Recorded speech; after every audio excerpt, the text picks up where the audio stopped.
ময়নাগুড়ির প্রসিদ্ধ স্বর্ণ ব্যবসায়ী তথা বিশিষ্ট কংগ্রেস নেতা প্রয়াত সুনীলচন্দ্র রায়ের স্মৃতির উদ্দেশ্যে ময়নাগুড়ি ব্যবসায়ী সমিতির পক্ষ থেকে শনিবার সকাল 10টা পর্যন্ত ময়নাগুড়ির সকল প্রকার ব্যবসায়িক প্রতিষ্ঠান বন্ধ রাখা হয় এবং প্রয়াত স্বর্গীয় সুনীলচন্দ্র রায়ের স্মৃতির উদ্দেশ্যে ব্যবসায়ী সমিতির পক্ষ থেকে 1 মিনিট নীরবতা পালন করা হয়।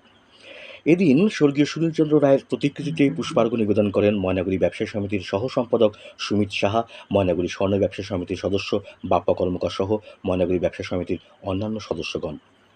ময়নাগুড়ি ব্লক কংগ্রেস সভাপতি প্রদীপ ঘোষাল জানান, সুনীলবাবু কংগ্রেসের জেলা কমিটির সদস্য ছিলেন। পাশাপাশি তিনি ময়নাগুড়ি ব্লক কংগ্রেসের উপদেষ্টা কমিটির চেয়ারম্যানের মতো গুরুত্বপূর্ণ পদে আসীন ছিলেন। তিনি আরও জানান, প্রয়াত সুনীলচন্দ্র রায় 2011 সাল থেকে 2022 সাল পর্যন্ত প্রদেশ কংগ্রেসের সদস্য ছিলেন। সুনীলবাবুর মৃত্যুর সংবাদ পেয়ে জেলা কংগ্রেস ও ব্লক কংগ্রেসের কার্যালয়ে শোকের ছায়া নেমে আসে। প্রদীপবাবু জানান, সুনীলবাবুর মৃত্যুতে আমরা এক বীর যোদ্ধাকে হারালাম। উল্লেখ্য, গত বৃহস্পতিবার একটি বেসরকারি নার্সিংহোমে পরলোক গমন করেন প্রয়াত সুনীলচন্দ্র রায়। মৃত্যুকালে তার বয়স হয়েছিল 76 বছর।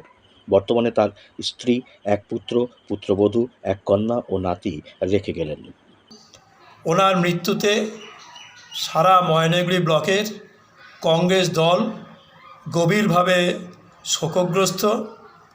ওনার মৃত্যুর পরে সন্ধ্যে 7টার সময় ওনার মরদেহ ময়নাগুড়ি কংগ্রেস ভবনে আনা হয়েছিল।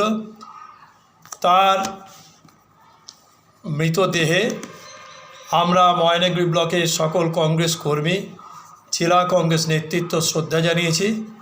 তার মৃতদেহে আমি ব্লক কংগ্রেস সভাপতি জাতীয় কংগ্রেসের পতাকা দিয়ে শ্রদ্ধা জানিয়েছি।